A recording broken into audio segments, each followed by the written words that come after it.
First, you have some time to look at questions 1 to 3.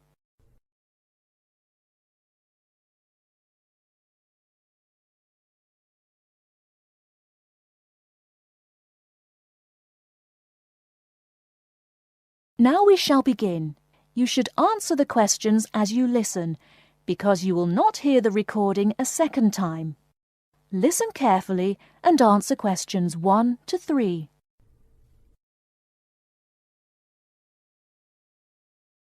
Many of you already have a reasonably firm idea of the general subject area you wish to study.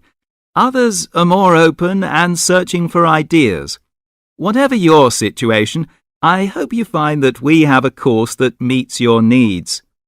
Our firm aim is to be a student-centred institution with a special emphasis on flexibility. This begins with our attitude to access. We judge people on their motivation and commitment to study as much as, if not more than, formal qualifications. This is reflected in the vitality and diversity of our student population. Some of our students come direct from sixth form or college.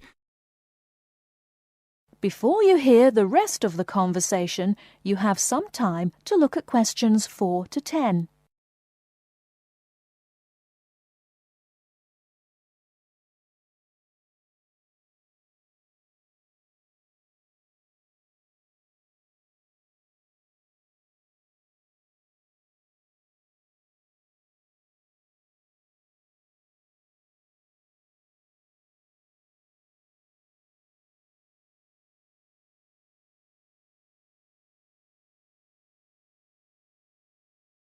Now listen and answer questions 4 to 10.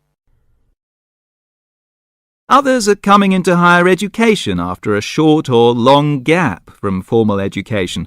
Some are seeking a specific set of skills with a particular job or profession in mind. Others are retraining or studying to give their careers a new direction or dimension. Some are learning about the very latest scientific, technological and commercial knowledge. Others are stretching their minds on sensitive environmental, social and cultural issues. Even a casual observation of the mix of our student body indicates that we're close to our aim of being a polytechnic for the whole community.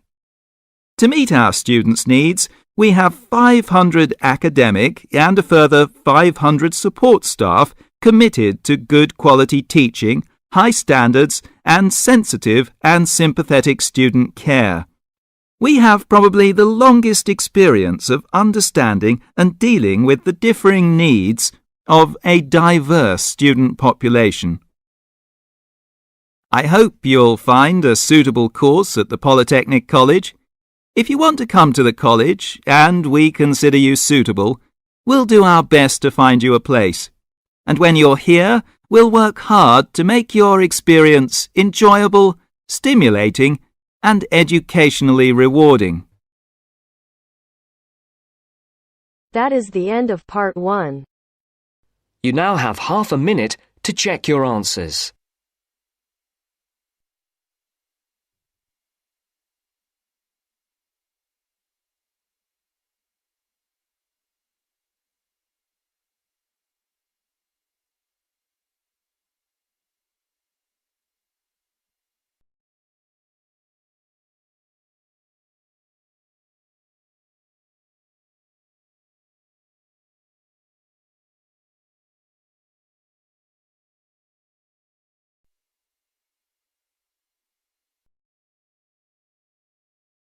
Now turns to part 2.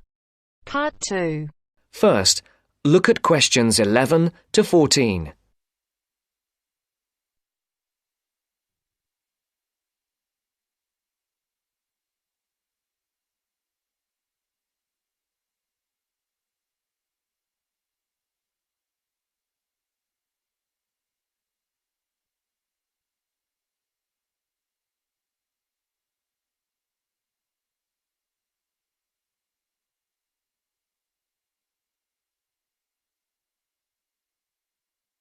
Listen carefully. Who's next, please? I think I am. How can I help you? I just came in on flight 372 from Singapore at 11:30 and my luggage hasn't arrived. I've been waiting at the baggage claim for about half an hour now and everything seems to have come off the plane. The conveyor belt has stopped and all the passengers have gone. So I came here to find out what has happened to my bag. Can I see your ticket, please? Here it is. So you came from Hong Kong today and changed planes in Singapore, right? Yes, the connection in Singapore was a tight one.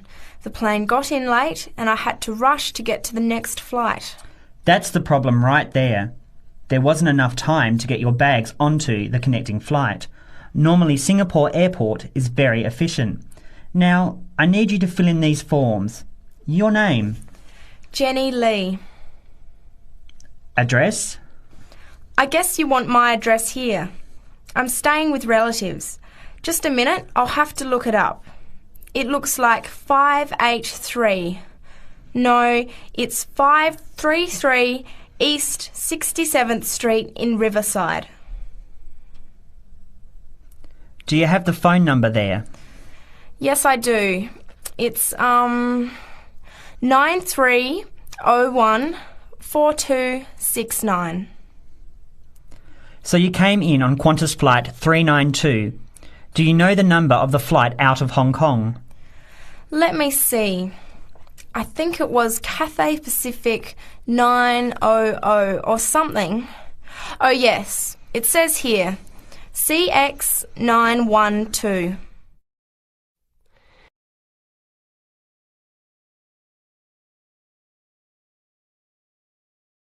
Before the broadcast continues, look at questions 15 to 20.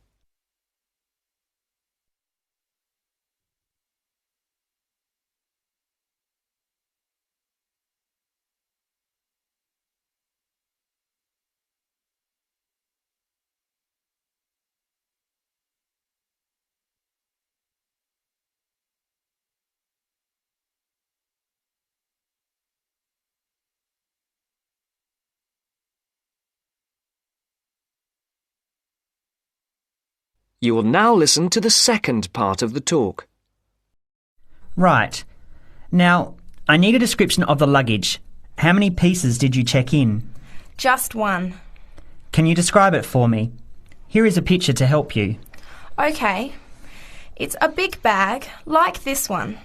Rectangular. Not hard shell, but soft covered, and it has a zipper around the front. Is it black? No, sort of a grey colour. Any identification? Just a tag with my name on it. Any other features? Well, it has wheels and a retractable handle on the end, so you can pull it, as well as the handle in the middle. Okay, that's fine. Now, if your bag missed the connection, I'm sure it'll be put on the next flight. I'll email Singapore as soon as I finish here. The next flight comes in at 17:50. That's 10 to 6 this evening. You can pick it up then. 10 to 6? That's too long to wait. Can I get my uncle to pick up the bag on his way home from work? Sorry, you have to be here yourself to clear customs. Of course, I almost forgot. Will the bag come here, to this desk? Yes. You pick it up here, then take it over to the customs area. By the way, don't forget to bring your passport. You will also need to have the key plus your ticket with a baggage claim number on it. Oh, okay. Guess I'll have to come back tomorrow then. It's lucky I packed everything I need for now in my carry-on bag. Yes, that's always a good idea. Be prepared. That is the end of part 2. You now have half a minute to check your answers.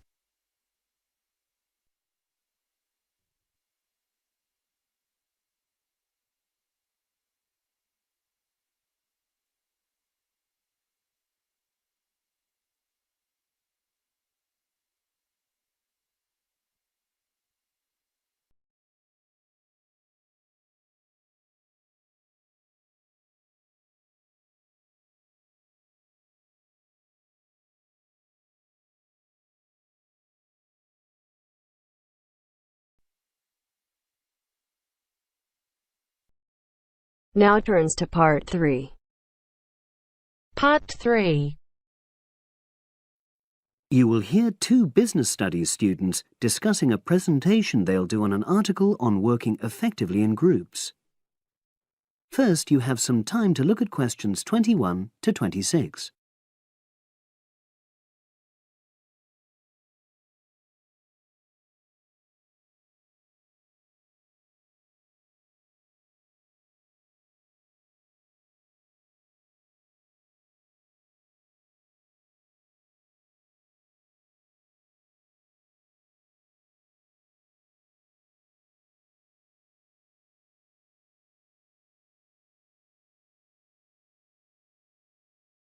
Now listen and answer questions 21 to 26. So, Brad, what did you think of the article on group work? Oh, hi, Helen. Yeah, it was pretty good, with helpful pieces of advice on how to make group work effective. I think we were lucky to be given such a straightforward text to present at the management skills seminar. Yeah. Actually, shall we discuss it now? Have you got time?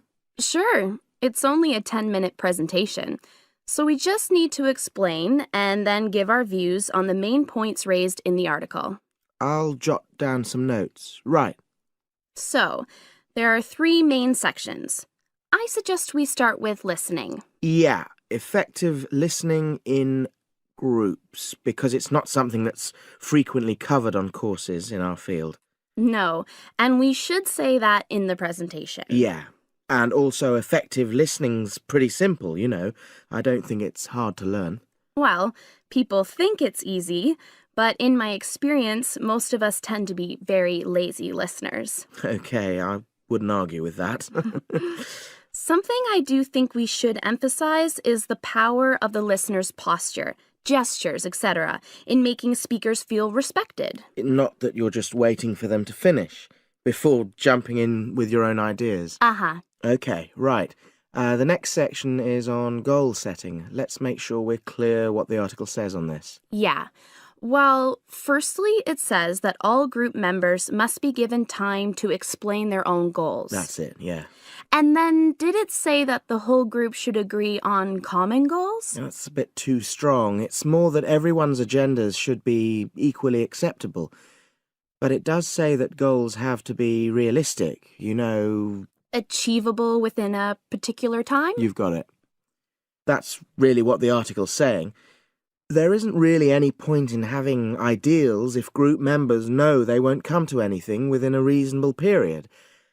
So, I think a summary covering those points will be enough for that part of the presentation, don't you? Yeah. Now, the last section is about conflict resolution. Actually, I thought it was the worst part of the article. Me too. I don't think it went into sufficient detail on the issue. Actually, I thought it devoted too much space to it, but that it was all rather boring, you know? It didn't mention some of the more radical theories. Absolutely. I found that really irritating. Right, and also I think it could have said more about conflict sometimes being healthy in groups. Absolutely. It just mentioned rather glibly about how we should avoid thinking of winners and losers, and that quick resolution of conflict is always desirable. Without explaining what these terms mean? Well, it gives quite detailed definitions, but doesn't develop a proper argument. Right. So, for the presentation, I think we just give some definitions and then explain what we felt were the weaknesses in the article's treatment of conflict resolution. Yeah, good. Now you have some time to look at questions 27 to 30.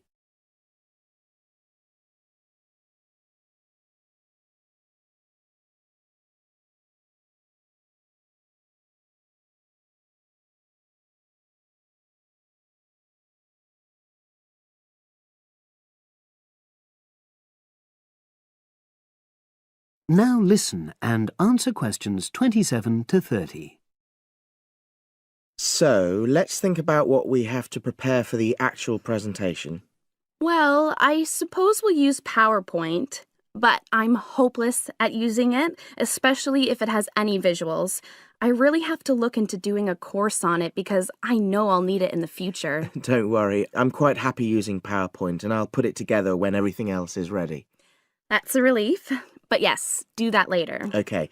Now, I heard the tutor saying we have to include some well-chosen quotations from the article.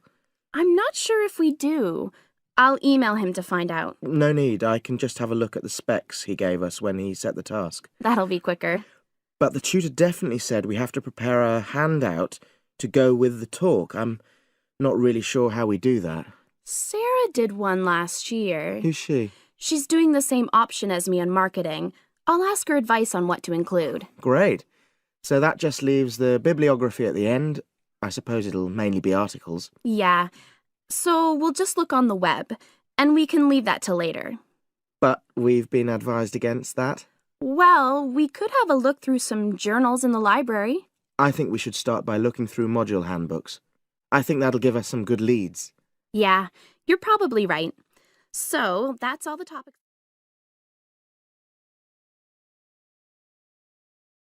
That is the end of part 3. You now have half a minute to check your answers.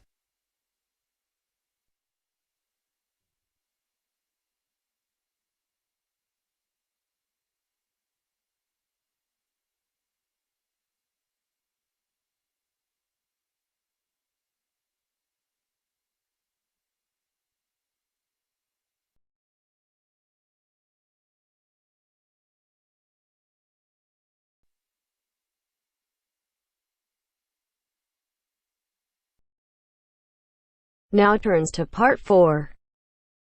Part 4. You will hear a talk given by Dr. Miranda James. First, you have some time to look at questions 31 to 35.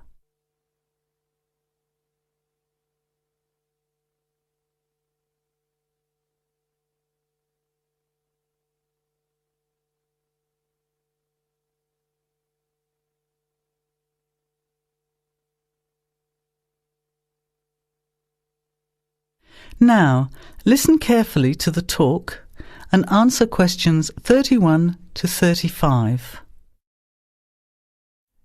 Good afternoon, everybody, and welcome to the first in a series of talks we have arranged for the Overseas Students Association this semester.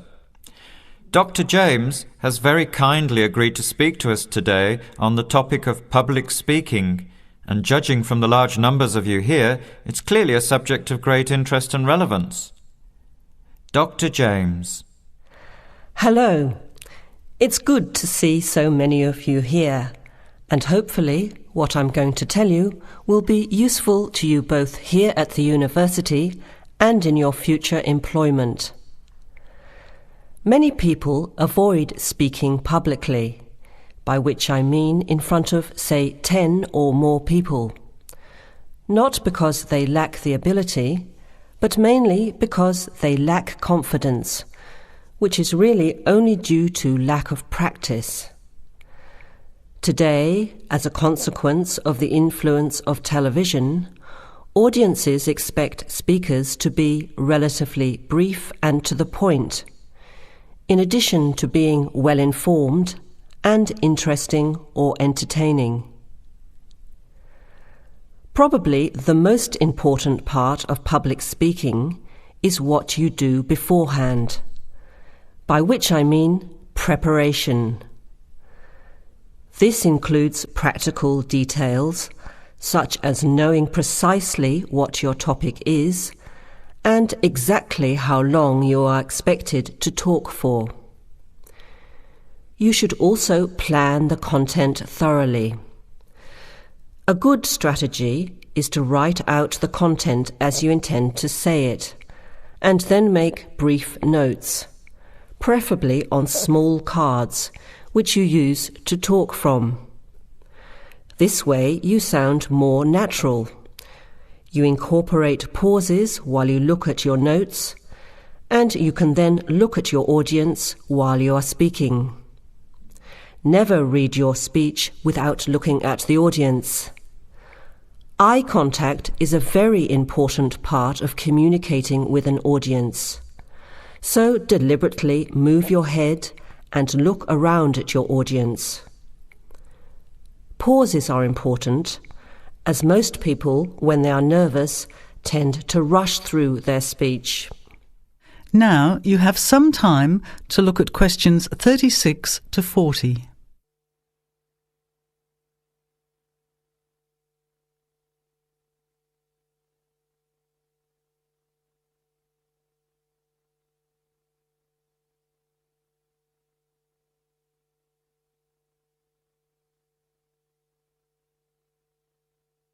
Now listen and answer questions 36 to 40.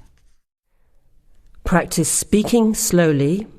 This gives you more time to pronounce your words correctly. It's always easier for your audience to listen to someone whose speaking is clear and calmly paced, so that they can understand the ideas being explained. And the bigger the group, the more slowly you should speak. Remember to project your voice, speaking clearly to the person furthest away from you. It's a good idea to rehearse and record yourself. Pay attention to your intonation when you listen to yourself. It's even harder if you're speaking in a second language, I would imagine. But there's nothing worse than listening to a flat, monotonous voice. So try to vary your tone and rhythm. This will add meaning to your words. Lastly, pay attention to both your posture and your gestures. A confident person stands or sits in a small group with their head up, chin out, and shoulders back. Try to avoid scratching or fiddling with your hair or beard, or pens, jewellery, and so on. These movements can distract and irritate your audience. Yet you may be unaware of them yourself. Another reason for rehearsing, preferably with feedback from a friend, or better still, on video. I hope these few tips will make your experience of speaking in public a little easier. Remember, practice makes perfect. That is the end of part 4. You now have half a minute to check your answers.